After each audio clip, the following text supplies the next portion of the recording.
So here's the deal. My ex-wife, 32 female, and I, 35 male, got divorced about 6 months ago, and within a month of that, she was pregnant. My ex-wife, let's call her Olivia, and I had been together for 3 years and married for a year and a half when she told me that she had been having an affair with her boss. Let's call him Samuel, 42 male, for a couple of months. We have a 1-year-old son together, and when she told me about the affair, I was still trying to process it. But she already had the divorce papers and stuff ready because her boss had told her that he was ready to marry her. So far, the only reason she had been holding out was because she was not sure if Samuel was ready to commit to her or not. But as soon as she had some sort of commitment from him, she decided to dump me and the kid and take off with him.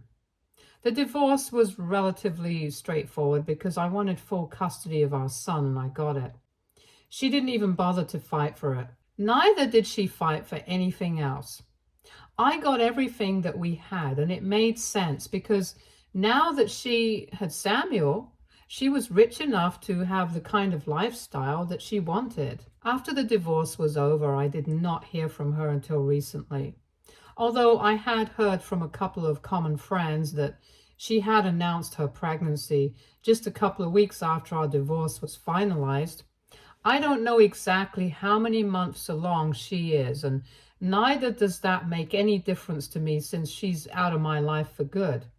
The divorce had been tough for me emotionally because, unlike her, I was actually in love with her, and I thought that we had something real.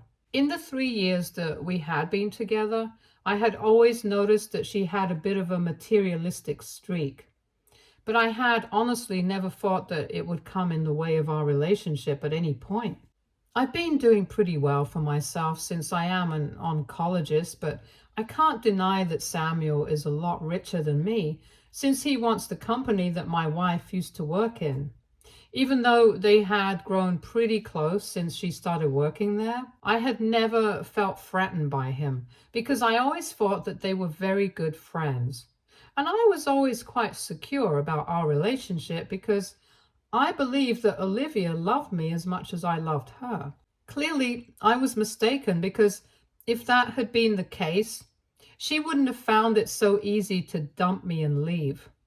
And I can still understand finding it easy to leave me, but how somebody can give birth to a kid and then just abandon them makes no sense to me. She didn't bother to check up on how our son was doing even after this divorce, and that made it much easier for me to hate her because that's what she deserves. When she left me, she tried to tell me that the reason she was leaving was because I never had any time for her. Unlike Samuel, who was always there for her. It's not that easy to fool me, though. I know that the real reason she was leaving was because he was much richer than me. But when I brought it up with her, she started cursing at me and acted like I was a terrible person for even implying that, even if it was the truth. But anyway, the reason she reached out to me recently was also something to do with money. And that just proved me right because recently I have been named as the sole heir to my uncle's fortune. For context, my uncle was a businessman who built a fortune for himself in real estate and owns one of the largest real estate companies in the state. He never married, never had any kids of his own, but we were pretty close. He adored me, and I knew that, but I still hadn't expected him to name me as the sole heir to everything that he owned. Everything is still being evaluated, but I know for a fact that I'm looking at an estate worth more than $2 million. And I haven't even started to think about how much his assets are worth. He left the company to me as well, but I'm honestly not interested in running it. Luckily, he had also left instructions to me in case I did not want to run the company, and so according to him, I have appointed his CFO as the current CEO, so the company keeps running smoothly. But I'm still going to be benefiting from whatever he makes from the company, so I can easily just retire right now. However, I'm still going to continue working because I love the work that I do. And with all the money that I have right now, I can even give back to society in much bigger ways. But that's enough about my own noble plans. Let's talk about Olivia's not so noble ones. Last week, I told a couple of my friends about my inheritance over dinner and drinks, and all of them were pretty surprised. But most of them seemed happy for me. But I guess one of them was not happy because somebody snitched and told Olivia about it. So that's how she found out. And the next day, she showed up at my house and said that she needed to talk to me. She was heavily pregnant, and I was about to tell her to go away, but I had a gut feeling that I would want to hear her out. So I decided to let her in because she was back after almost 6 months of the divorce. And I guess that it had to be something important that brought her here. However, at the time when I had invited her in, I had no idea that she knew about my inheritance. Anyway, she tried to make some small talk with me, but I was really not interested, so I just restricted myself to one-word replies. Then she congratulated me on the inheritance, which was her first mistake. I was a bit surprised that she had been able to find out about it, but I figured that maybe one of my friends had ratted me out. So I didn't say anything and I just thanked her. She then asked about our son and how he was doing, and that really upset me because for the past 6 months, she had pretended that she didn't even have a kid. And now all of a sudden, she had a conscience and wanted to know how her kid was doing. I ended up snapping, and I'm pretty thankful that my son was not at home at the time. He was with my parents because otherwise he would have heard the way that I spoke to his mother. I don't regret it though, since she totally deserves it. Anyway, when she asked about our son, I just told her to get to the point and stop beating around the bush because I knew that she was here with some purpose and not just to make small talk and ask about things that she didn't even care about. I was getting really impatient, and she could see that. So she decided to get to the point and told me that she was here to discuss the new addition to our family. Obviously, I was very confused because I had assumed that she was pregnant with her boss's baby and not mine. She had been pretty sure about it back when we were separating, and I was so emotionally distraught about so many things that I didn't even question it. In any case, even if the baby was mine, I knew that one paternity test after the baby was born would let me know, and I would deal with that when it happened. But as long as she was pregnant, it was better that Samuel dealt with her because I didn't want anything to do with her unless the baby was mine. It sounds mean, but that's how it was, and I didn't think she would care about it either because she was pretty confident that the baby was Samuel's. Anyways, I was quite shocked when she referred to the baby as the new addition to our family because I didn't know if that was a fact or not. So I first decided to ask her if she was sure about the paternity, and if the baby was not mine, I had no interest in speaking to her anymore.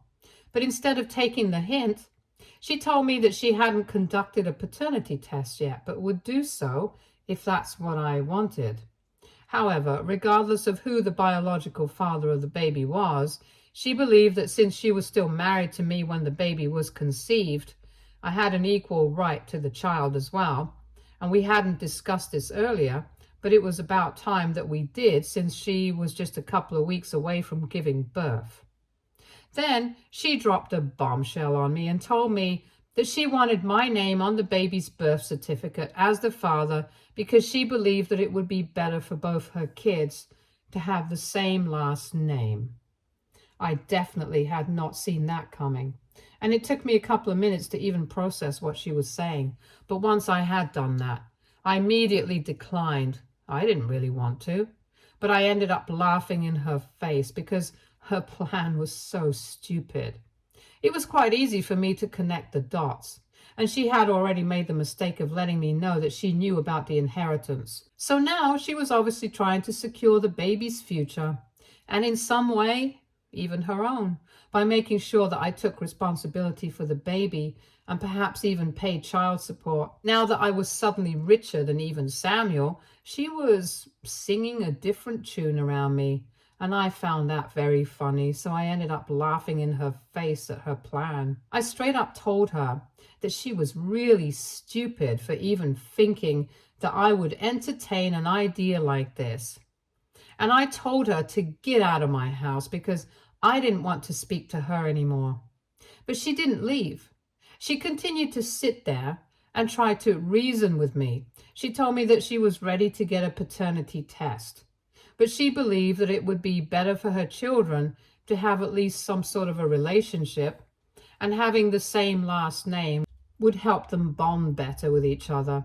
She tried to make it seem like she really cared about the kids and their relationship.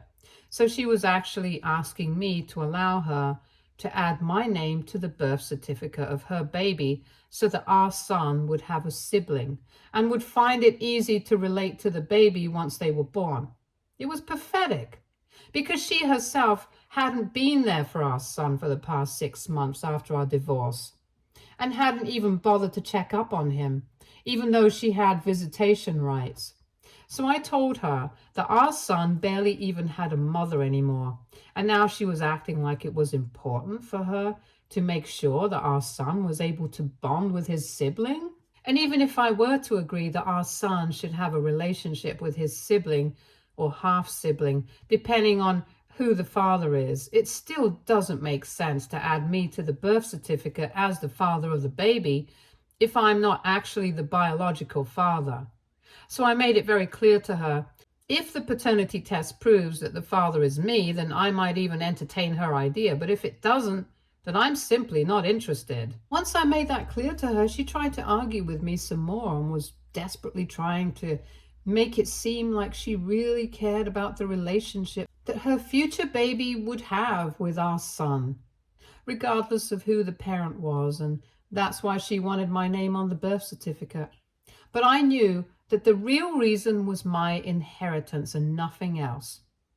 And I told her that I knew what she was actually after, so she shouldn't take me for a fool. And obviously she was not happy about the implication that she was a gold digger, so she started screaming at me again. But I just told her to leave because otherwise I would call the cops. And she finally left. I could tell that she was regretting leaving me, but this was just karma for screwing me over. And after she left, I was still pretty upset about what she had tried to pull off because I couldn't believe that she thought I was actually that stupid. And I was just going to let her name me as the father of the baby. Of course, if I'm actually the father of the baby, then I would have no issues. But her suggestion that all our kids should have the same last name, and that's why she wants to admit the birth certificate of the baby, regardless of whether I'm actually the father or not, just did not sit well with me. Had she come to me to ask for a paternity test so we could find out the actual parentage and then worked our way forward, then I might have respected it. But this was clearly just a plan for her to claim her stake in my inheritance. Because she couldn't come up with a valid plan, she was grasping at straws. I was pretty upset, and I couldn't let this go without retaliating because so far I hadn't done anything at all to get back at her. But after she had come to visit me and we had that discussion, I was so angry that I decided to reach out to Samuel, and I sent him an email about what just happened. At that point, I did not even care if he already knew about her plan or not. I just wanted to create trouble in some way or the other, and that was the only idea that I could come up with. I wasn't sure if it would actually work or not, but I got lucky, and as it turns out, Samuel had no idea that this was what she was up to behind his back. I didn't get to know any of this through them, obviously. He did not reply to my email, but after I sent it to him, he apparently got into a really big fight with Olivia, and I don't even blame him. I think anybody in his position would have done the same thing. But instead of cutting her losses and dealing with the situation at hand, she is simply too busy blaming me and has been posting about it nonstop. Not just posting, but she also has been speaking to all of our common friends and trying to get them to talk to me and set the record straight with Samuel. I don't even know what that means because as far as I'm concerned, I already set the record straight with him by telling him the truth. Obviously, none of our friends are on her side. They think that what I did was perfectly justified. This is strange because I'm pretty sure that one of them had to be the person who ratted me out and told her about the inheritance. I just didn't find out who it was so I could cut ties with them. Anyway, until then, I have Olivia to deal with because she's really getting on my last nerve. She has been posting relentlessly about how I'm jealous of her lifestyle and I'm upset about the fact that she left me, which is why I have been actively trying to ruin her relationship with Samuel and feeding him a bunch of lies about why she visited me last week. She claims that she only visited me to see her son since I haven't allowed her to see him. Even that day, she was fighting with me because she wanted to see him and I refused to bring him back from his grandparents' place. That's what she wants me to admit. But I'm not going to do that since that's clearly a lie. I have done everything in my power to avoid speaking to her or interacting with her, but she just won't stop talking about me. And it's getting a bit too much because for the past week, she has posted about me every single day, and it's just annoying that she thinks that she can get away with lying about what really happened. Most of our friends know the truth, but a lot of people are even supporting her in the comments section, mostly people who don't know me. And I know that she's doing all of this for sympathy so that Samuel can fix things with her and buy a bunch of lies that she has been spewing. However, if it's coming at the cost of my reputation, even if it's among people who don't even know me, I don't think that it's fair. So I have been considering putting out the truth for everyone to see. And the reason that I have held back is because I know that it's going to damage her reputation significantly. And Samuel is definitely going to dump her. They're not even married yet, so it's going to be very easy for him to just leave, since they're only engaged. But before I do that, I want to make sure that I'm doing the right thing.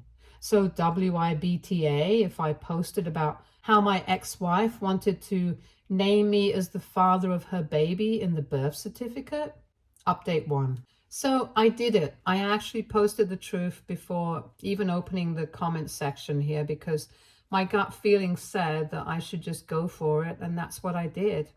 Afterwards, I came to Reddit to validate my decision, and I'm very grateful that most people believe that posting my side of the story would be the right thing to do.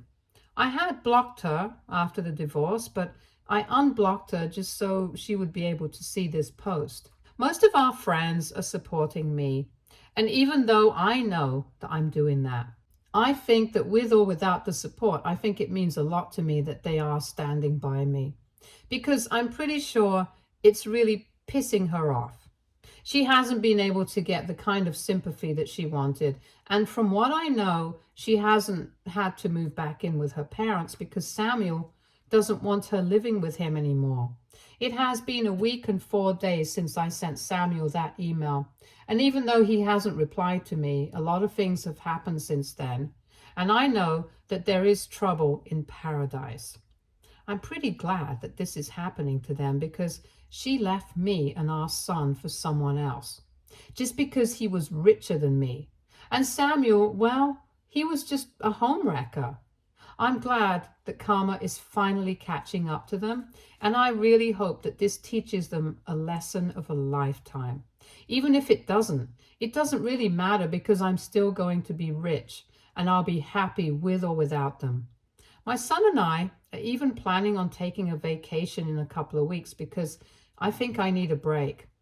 I've been working myself to the bone ever since the divorce, and now that I'm finally getting the closure that I thought I needed, I think a well-deserved break will do me a lot of good. And when I come back, I'll be ready to work even harder. The only piece of the puzzle that I haven't been able to figure out yet is who exactly had ratted me out to Olivia, because so far I have asked several of my friends if they had said anything about my inheritance to Olivia, and all of them have denied having anything to do with it. The people who I had told about the inheritance are really close to me, so I really hate the idea that one of them had been lying to me. But well, that's how it is. Anyway, I'm going to start planning my vacation with my son now. Update 2. Olivia showed up at my door again today, and this time my son was at home as well. So I told her to go away instantly because I was pretty sure that she was not here to see him, and she was here to probably pick a fight with me, and I didn't want my son to see me acting like that, since Olivia just brings out the worst in me. But she refused to leave, and she told me that she was here to see her son, and since she had visitation rights, I couldn't exactly stop her. And that was true. So I had to let her in and allow her to see our son. I was not happy about that at all, but if I had refused, there might have been legal repercussions for it, and I have already spoken to my lawyer to prevent this from happening in the future. Just to be clear, it's not that I don't want her to see our son at all. I would obviously love for our son to be able to have a normal relationship with both his parents, but I don't want her coming and going out of his life whenever she wants to. The first time that she left home to move in with Samuel, she didn't even bother to say goodbye to our son, and it was very obvious that in the following weeks, he had found it very difficult to cope with her absence. I did not want that repeating once again, so I've spoken to my lawyer, and we are going to file for supervised custody visits so I can monitor when she gets to see him and she can't waltz in and out whenever she wants to, because that's not good for our son. Anyway, our son was a little confused to see her at first, but afterwards he seemed happy enough. She ignored me for the entire time that she was here, but I noticed that she started to take a bunch of videos towards the end of her visit. The only thing that I said to her before she left was that I did not want her to post any of those videos online because I did not want our son to have an online presence when he was so young. To that, she only told me that she was saving these videos for herself in case she missed him too much, which I think is a bunch of BS. But I didn't argue with her because it would be pointless. Anyway, that was what happened, and I think it was pretty weird, but it's not like she did anything wrong, so I can't complain. Update 3. So I had asked my lawyer to file for Olivia to have only supervised visiting rights after she visited us out of the blue to see our son a couple of days ago. But after what happened last evening, I don't think that's going to be necessary anymore. After her last visit, she hadn't posted anything against me, and in fact, she had been pretty inactive on social media for quite a while. She had made a few posts against me after I had put out my side of the story, but that was just for a few days, and then she just went silent. And then she paid me a visit to see our son, which was also quite strange. However, what happened yesterday is what takes the cake, because she just showed up once again randomly with a lawyer and handed me signed paperwork, which said that she was giving up custody of our son. She and her lawyer informed me that they would file the petition and get this approved by family court soon enough. She just wanted to give me a heads up before all of that happened, so I wouldn't be taken by surprise. I really couldn't stop myself from asking why she was doing this, because just a couple of days ago, she had visited us to meet our son, but she didn't exactly give me a straightforward answer. All she said was that she had decided that it was in the best interest of our son to only have one parent, and that would be me, because she was going to be too busy taking care of her future kid. And interacting with him the other day had made her realize that he was better off without his mother, since neither did he seem to attach to her, nor did she feel anything when she was around him. So she wanted me to take over entirely and told me that she wouldn't be bothering us anymore with her presence. I was really confused about what was going on, and I kind of felt bad for my son because his mother had said that she did not feel attached to him. And even though he doesn't even know what that means yet, I know that it would hurt him if he understood. But I did not try to stop her, since no matter what I wanted, she had made up her mind, and if she did not want to be a mother, then I was not going to force her to. And she definitely was right about one thing. It would be better for him to just have one parent around him, and that would be me, because I was actually willing to be a father to him. Before she left, I asked her if she knew anything about the paternity of her kid, and she told me that she had decided she would only get a paternity test conducted after the baby was born. And until then, I had nothing to worry about.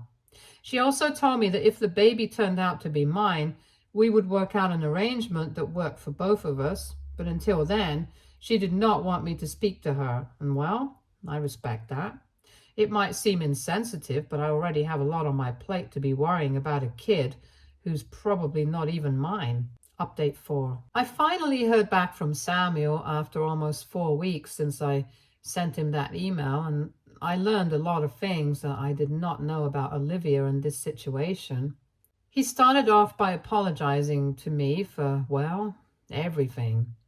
But I'm not going to get into that. After the apology, he told me that they actually had conducted a paternity test a couple of weeks back, and they knew for sure that the baby was not mine.